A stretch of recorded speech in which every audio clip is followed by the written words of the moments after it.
बच्चों, आज हम अभिनव मनुष्य कविता का भावार्थ के बारे में समझेंगे। इस कविता के कवि है रामधारी सिंह दिनकर। सबसे पहले कवि परिचय प्राप्त करेंगे। रामधारी सिंह दिनकर जी का जन्म सन 1908 को बिहार प्रांत के मुंगेर जिले में हुआ।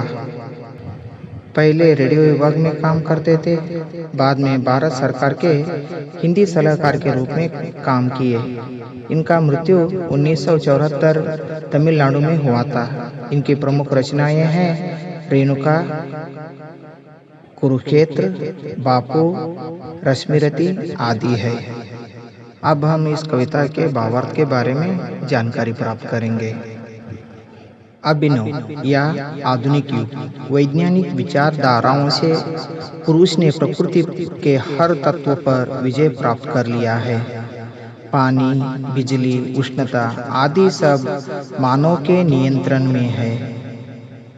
मानव की आज्ञा से पवन चढ़ता उतरता है। मानव ने पवन की दिशा को बदलने में सक्षम है। मनुष्य नदी, पहाड़, समुद्र को समान रूप से लांघ सकता है। आज का मनुष्य यान गगन में जा रहा है। परमाणु मानव के करों को देखकर कांपते हैं। स्वयं परमाणु बम तैयार करता है, फिर उसी से ही आजकल डर रहा है। सृष्टि का श्रृंगार आधुनिक मनुष्य है। मानव सृष्टि के श्रृंगार का ही रूप है। आज यही मानव प्रकाश रूपी ज्ञान और विज्ञान का दाम कहलाता है।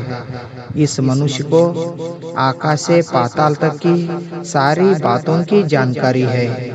इसलिए मानव ही सृष्टि का श्रृंगार है। लेकिन उसने स्वयं को नहीं पहचाना, अपने भाईचारों को नहीं समझ सकता और आपस में प्रेम भाव को भी नहीं समझ रहा है। दुनिया में परस्पर स्नेह भाव बढ़े तो यह मनुष्य के लिए मंगलमय होगा। वही मानव ज्ञानी और बुद्धिमान कहलाता है, जो परस्पर प्रेम से जीवन बिताए और आपस की दूरियां को मिटाए। वास्तव में वही मनुष्य कहलाने का अधिकार है। मानव स्वयं को नहीं पहचान सका, अपने भाईचारों को नहीं समझा।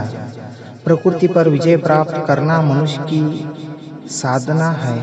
मानव के बीच स्नेह का बांध बांधना मानव की सिद्धि है। जो मानव दूसरे मानव से प्रेम का रिश्ता जोड़कर आपस की दूरी को मिटाए, वही मानव कहलाने का अधिकार होगा। आज मानव सब कुछ प्राप्त कर सकता है, लेकिन मानव के बीच प्रेम को समझ नहीं पा रहा है। धन्यवाद। प्रस्तुतकर्ता अनिल सिंह हजेरी।